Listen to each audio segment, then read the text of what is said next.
Oye, tú, ¿qué haces aquí? La voz corta el aire dentro de la tienda. El padre negro se queda quieto. Su hijo aprieta su mano. No te muevas. Ya llamaron a seguridad. Una mujer levanta el celular. Otro cliente da un paso al frente, cerrándole el paso. Tranquilo, papá, susurra el niño, con la voz temblando. No le hables. Que no intente nada. Un empujón seco contra el pecho. La bolsa cae al suelo. El niño casi tropieza. Si corres, te va peor. Y entonces, alguien dice, este tipo no debería estar aquí. La puerta automática se cierra detrás de ellos. Silencio tenso. Nadie sabía todavía quién era ese padre. El padre negro soltero empujó la puerta de la tienda de conveniencia sin prisa. Era una entrada normal, como tantas otras después del trabajo, sin buscar miradas. Su hijo caminaba a su lado con la mochila pequeña colgando y los ojos atentos. Solo iban por algo simple, una botella de agua y un snack antes de volver a casa. Nada de eso. En apariencia, tenía el poder de cambiarles la noche. El local olía a café recalentado y a pan recién abierto de un paquete barato. Las luces blancas caían sobre los estantes como si todo fuese igual para todos. El niño señaló unas galletas y el padre asintió, revisando con calma los precios. En su mano llevaba la lista mental de cosas básicas y el cansancio de siempre. Un padre soltero aprende a ahorrar incluso en el tono de su voz.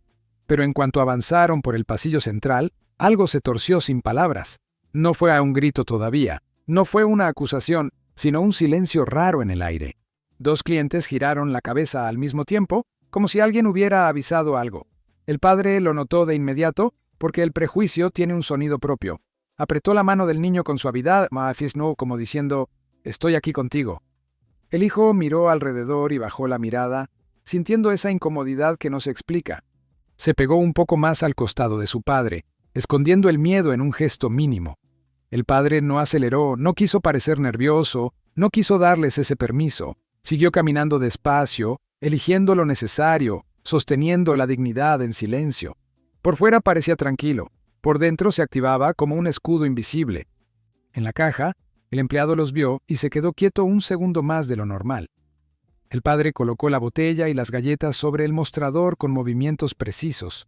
El niño respiró hondo, como si el simple acto de comprar se hubiera vuelto un examen. En ese instante, una mujer al fondo susurró algo y varias miradas se clavaron. La noche acababa de cambiar, aunque nadie todavía lo admitía en voz alta. La mujer del fondo no se limitó a mirar. Se acercó con una sonrisa falsa, cortante. Se plantó a un lado del pasillo como si el espacio le perteneciera por derecho. Sus ojos recorrieron la piel del padre, luego bajaron al niño y volvieron a subir.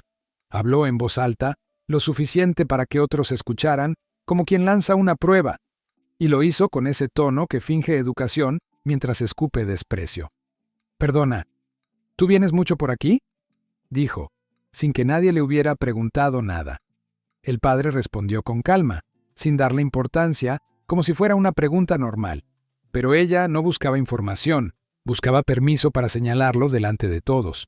Miró la mochila del niño, luego la mano del padre, y torció la boca con desconfianza. «Es que últimamente, ya sabes, pasan cosas», añadió, dejando la frase colgando. Un hombre cerca de las bebidas se rió por lo bajo, como si compartieran el mismo chiste. Otro cliente murmuró, «Sí, hay que estar atentos», sin mirar siquiera lo que ocurría. El niño se encogió un poco, pegando el hombro al cuerpo de su padre, como refugiándose.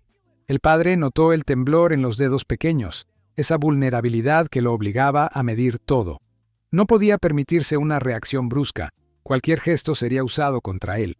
Entonces, desde la caja, el empleado levantó la voz con una amabilidad sospechosa. «Señor, por favor, mantenga las manos visibles y no se mueva por la tienda sin pagar».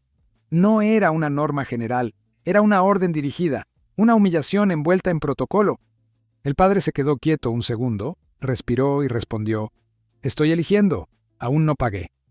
El empleado ni siquiera asintió, solo frunció el ceño como si la respuesta fuera insolencia. La mujer aprovechó ese silencio para rematar, acercándose un paso más e invadiendo. «Mira, es por seguridad, con el niño y todo, ¿sabes? Mejor no hagas escenas».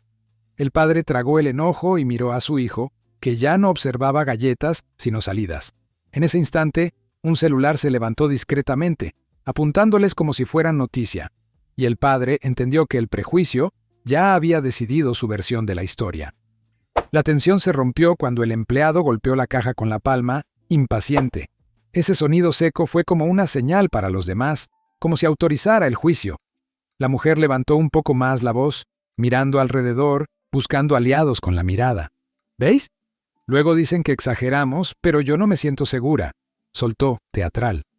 Y varios asentaron sin pruebas, porque el prejuicio ama los coros. El padre negro soltero intentó terminar rápido, poniendo los productos ordenados en el mostrador, pero el empleado no escaneó nada. Se quedó mirándolo, como esperando que confesara algo. «Abre la mochila del niño», dijo de pronto, sin vergüenza, como si fuera normal pedirlo. El niño se quedó helado, aferrándose a las correas con ambas manos, ojos brillando de miedo.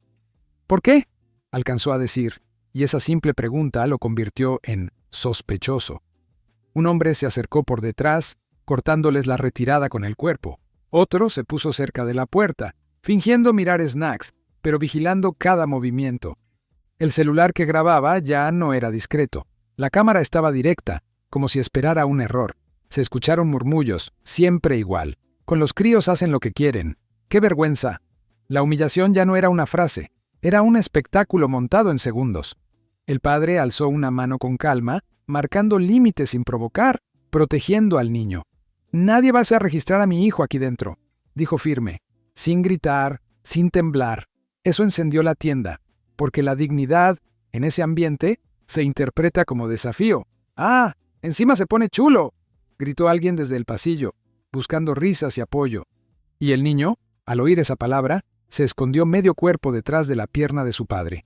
El empleado señaló al padre como si señalara a un culpable ya atrapado. «O colaboras, Juan, o llamo a seguridad ahora mismo», amenazó subiendo el volumen. La mujer añadió: «Que venga la policía, que lo saquen», como si fuera su derecho expulsarlo. El padre miró alrededor, viendo rostros tensos, ojos fríos, y sintió la injusticia cerrándole el aire, y aún así se quedó quieto, porque sabía que allí el primer movimiento lo condenaba. El seguridad no apareció, pero el miedo sí, y llegó en forma de manos ajenas. Un tipo grande, con camiseta ajustada, se acercó demasiado como si quisiera medirlo. «Vamos, no la líes», dijo, y apoyó la mano en el pecho del padre como empujándolo a propósito. El padre dio un paso atrás solo para no chocar con el niño, que se quedó sin aire un segundo. La bolsa en el mostrador se volcó, y el sonido de la botella rodando hizo que todos miraran más. El niño intentó agacharse a recoger las galletas, pero una voz lo frenó con dureza. «Ni se te ocurra tocar nada», ladró el empleado, como si el suelo fuera evidencia. El padre se agachó rápido, poniéndose entre el niño y los pies de los demás, protegiéndolo. El tipo grande se rió por lo bajo, como si aquello fuera divertido de ver, y alguien desde atrás soltó: «Esto siempre se hace en la víctima», grabándolo todo. El padre se enderezó lentamente, con el hijo pegado a su cintura, temblando. «No toquen a mi hijo», repitió, ahora con un tono más bajo, más serio, más peligroso. Eso provocó que otro hombre se sumara, colocándose a su lado, cerrando el círculo. «¿Nos vas a amenazar? Aquí no mandas tú», dijo, disfrutando el poder del grupo. Y el niño comenzó a llorar en silencio, sin querer que lo notaran, pero ya era tarde. La mujer, lejos de calmar, alimentó la escena como quien aviva un fuego para sentirse importante. «¿Veis? Está agresivo. Lo dije. Que alguien lo pare antes de que haga algo», gritó. El empleado levantó el teléfono y fingió marcar, mirando al padre con una sonrisa tensa. «Policía, sí. Tengo a un individuo conflictivo, con un menor, sí», exageró. Esa frase, «con un menor», cayó como veneno, como si el padre fuera un peligro para su propio hijo. El tipo grande empujó otra vez, esta vez más fuerte, buscando reacción, buscando el titular. El padre chocó contra el borde del mostrador, pero sostuvo al niño para que no se cayera. Por un instante, todo se volvió físico, real, irreversible, como si la tienda se hubiera encogido. «Te vas a arrepentir si no te quedas quieto», susurró el hombre, lo bastante cerca para intimidar. Y el padre entendió que ya no era solo humillación, era una amenaza concreta delante de todos. En medio del caos, apareció el que más disfrutaba del escenario, el hombre importante. No llevaba uniforme, ni placa, ni nada real, pero caminaba como si todos debieran obedecerlo. Se colocó frente al padre con una sonrisa de superioridad, como si ya hubiera ganado. «Tranquilos, yo me encargo», dijo alto, mirando a los demás como un líder improvisado. Y la gente, hambrienta de una excusa para sentirse correcta, le cedió el espacio. Se giró hacia el empleado y habló con tono de mando, como si fueran colegas. «Cierra la puerta. Que nadie entre ni salga hasta que esto se aclare», ordenó. El empleado obedeció sin pensarlo, feliz de tener a alguien validando su prejuicio. La puerta automática se cerró y el sonido del bloqueo fue como una sentencia. El niño soltó un gemido bajo, mirando la salida como si desapareciera. El importante levantó la mano, pidiendo silencio como si estuviera en un juicio. «Mira, amigo, aquí la gente trabaja duro, no vamos a permitir problemas», soltó despacio. Luego señaló al padre con el dedo, sin tocarlo, pero humillándolo igual. «Tu actitud es sospechosa, y con un niño, peor. Eso ya dice mucho», añadió. Cada palabra era una acusación sin pruebas, y lo decía con calma para sonar razonable. La mujer aprovechó para añadir veneno, casi orgullosa de su papel. «Yo lo vi merodeando, mirando cámaras y el niño nervioso», inventó sin pestañear. Alguien repitió: «Sí, yo también lo vi raro», aunque ni siquiera lo había visto entrar. El padre apretó la mandíbula, sintiendo cómo la mentira se convertía en verdad colectiva. Pero lo que nadie había notado era que él escuchaba como quien ya conoce ese juego. Sus ojos recorrieron detalles: el ángulo de la cámara, la posición de los cuerpos, las salidas bloqueadas. No era miedo lo que tenía en la cara, era control, como si estuviera registrando pruebas. El niño, en cambio, estaba pálido, con la respiración corta, aferrado a su padre como a un ancla. El importante se inclinó, bajando la voz con amenaza disfrazada de consejo. «Coopera, o vas a terminar mal, y tu hijo lo va a ver todo», susurró, cruzando una línea peligrosa. El sonido de una sirena cortó la noche como un cuchillo, y todos se giraron al instante. Las luces azules se reflejaron en los cristales de la tienda, temblando sobre los rostros tensos. La mujer sonrió, segura de que la llegada de la policía era el final que ella quería. El importante se acomodó la chaqueta como si fuera a saludar a alguien de su rango. El niño se pegó más al padre, buscando aire, como si el mundo se encogiera aún más. La puerta se abrió y entraron 2 agentes, con pasos firmes y mirada rápida. El primero miró la escena, vio al padre rodeado, vio al niño con lágrimas en la cara. El segundo observó al empleado, a los móviles grabando, al hombre grande en posición de amenaza. Iban a preguntar, pero se detuvieron antes, porque algo les llamó la atención de inmediato. La postura del padre no era la de alguien acorralado, era la de alguien que aguanta por elección. Uno de los agentes dio un paso más, y su cara cambió, como si reconociera una sombra antigua. Parpadeó 2 veces, incrédulo, y luego se cuadró sin darse cuenta. «¿Comandante?», soltó con una mezcla de sorpresa y respeto genuino. El silencio cayó como un golpe. Los móviles bajaron medio centímetro, las bocas se cerraron. La mujer dejó de sonreír, y el importante tragó saliva, sintiendo que el suelo se movía. El padre respondió sin elevar la voz, con una calma que dolía más que cualquier grito. «Buenas noches. ¿Qué está pasando aquí?», preguntó mirando primero a su hijo, no a los agresores. El agente miró al niño y luego al círculo de gente como si viera una escena vergonzosa desde fuera. «Señor, no sabíamos que usted…», intentó decir, pero el padre lo frenó con una mirada. Había algo en ese detalle que no encajaba. ¿Por qué un sospechoso era tratado así por la policía? El importante quiso recuperar el control, pero la voz ya no le salió igual. «Oficial, yo solo estaba ayudando, manteniendo el orden», dijo, con una risa nerviosa. El agente ni lo miró. Sus ojos estaban en el padre, esperando instrucciones como si fuera su superior. La mujer retrocedió un paso sin darse cuenta y su teléfono tembló en la mano. Y el niño, al ver el cambio, respiró por primera vez como si la tienda dejara entrar oxígeno. La seguridad falsa se desmoronó en segundos, como un decorado barato que se cae con la luz. El hombre grande soltó el pecho del padre y apartó la mano como si quemara. El empleado dejó el teléfono sobre el mostrador, incapaz de sostener la mirada de la gente. Los que grababan empezaron a bajar los móviles, pero ya era tarde. Todo había quedado expuesto, y la mujer, que antes mandaba con la voz, ahora buscaba una salida que ya no controlaba. El agente dio un paso adelante, mirando al círculo de clientes con frialdad profesional. ¿Quién lo tocó?, preguntó directo, sin adornos, señalando el espacio frente al padre y al niño. Nadie respondió al principio, porque el valor que tenían era prestado por el grupo. El importante intentó hablar, pero el agente lo interrumpió con un gesto seco. «Usted, cállese. Ya habló demasiado», dijo, y esa frase le arrancó el poder delante de todos.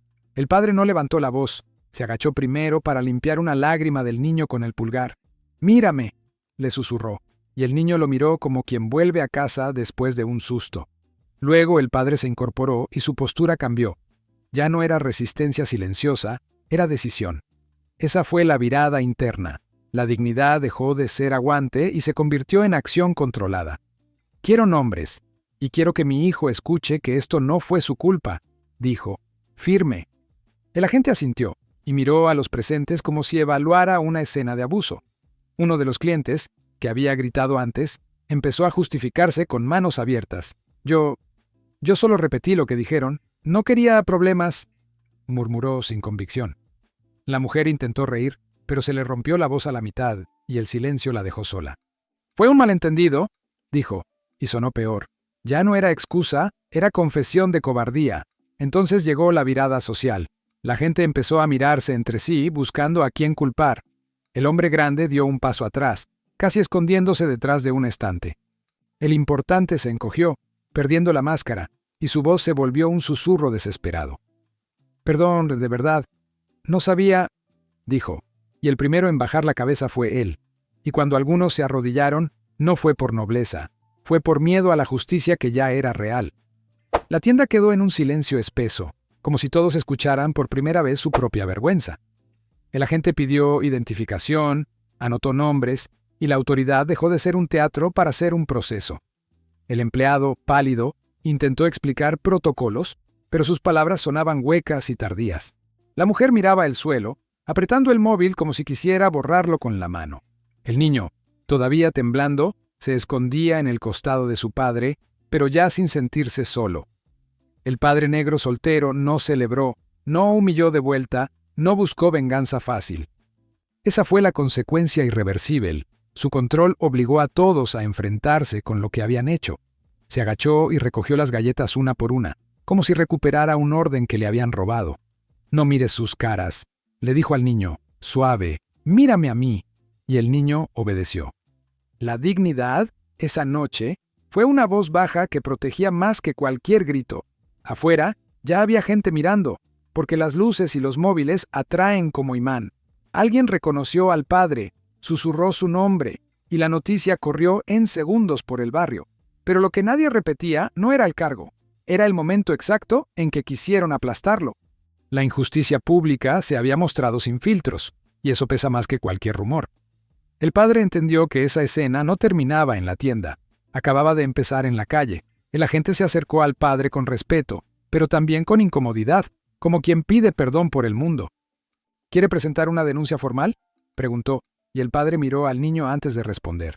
No buscaba castigo por orgullo, buscaba justicia para que su hijo no creciera creyendo que debía agachar la cabeza. «Sí», dijo al fin, corto, claro, irreversible, y el silencio volvió a caer sobre los culpables. La mujer se tapó la boca, el importante se quedó sin aire, y el empleado no pudo sostener la mirada. Cuando salieron, la noche parecía la misma, pero para ellos ya era otra cosa. El niño caminó más pegado al padre, y aún así, en su mirada había un pequeño regreso de confianza. El padre lo cargó un momento, como si le devolviera el mundo a la altura segura de su pecho, y mientras se alejaban, la tienda quedaba atrás como un recordatorio brutal. El prejuicio no avisa, pero deja marcas. Un día así, ninguno pudo olvidarlo, porque ese día cambió quién tenía miedo y por qué. Esa noche, el padre negro soltero no habló de victorias cuando llegó a casa. Solo dejó la mochila del niño en la silla, como siempre, y le sirvió un vaso de agua. El silencio entre ellos no era vacío, era el cansancio de haber sobrevivido a algo injusto. El niño miraba sus manos, como si aún sintiera el empujón en el cuerpo. Y el padre, sin dramatizar, se quedó cerca, porque eso también es protección. Más tarde, cuando el niño ya estaba en la cama, preguntó con voz pequeña y rota, «Papá, ¿por qué nos hablaron así?». El padre respiró hondo, midiendo cada palabra para no herirlo más con la verdad. «Porque algunos juzgan antes de conocer», dijo, sin convertirlo en un sermón, y le acarició el pelo como quien tapa una herida sin mostrar sangre. El niño dudó un segundo, mirando al techo, y soltó otra pregunta que dolía más. ¿Yo hice algo malo? El padre se inclinó, lo miró a los ojos y negó despacio, firme, sin temblar. No, tú no hiciste nada malo, respondió, como si esa frase fuera un escudo nuevo. Y el niño, por fin, dejó salir el aire y cerró los ojos, agotado. Al día siguiente, la ciudad habló de lo ocurrido como si fuera un rumor fácil. Pero para ellos no fue un chisme, fue una marca, una lección silenciosa, una prueba real. El padre siguió con su vida, con su trabajo, con su hijo, sin buscar aplausos. Solo cambió algo en su mirada. Ya no era solo paciencia, era una promesa de justicia. Y el niño empezó a caminar más erguido, porque su padre no se rompió delante de todos. Si has llegado hasta aquí, quiero leerte, de verdad, como si estuviéramos hablando cara a cara. Déjame tu comentario abajo y comparte este video con alguien que necesite escucharlo hoy. En la descripción te dejo un enlace importante, por si quieres profundizar más en estas historias. Y si aún no estás suscrito, suscríbete ahora, porque aquí seguimos contando verdades que muchos prefieren ignorar. Gracias por quedarte hasta el final. Nos vemos en el próximo video.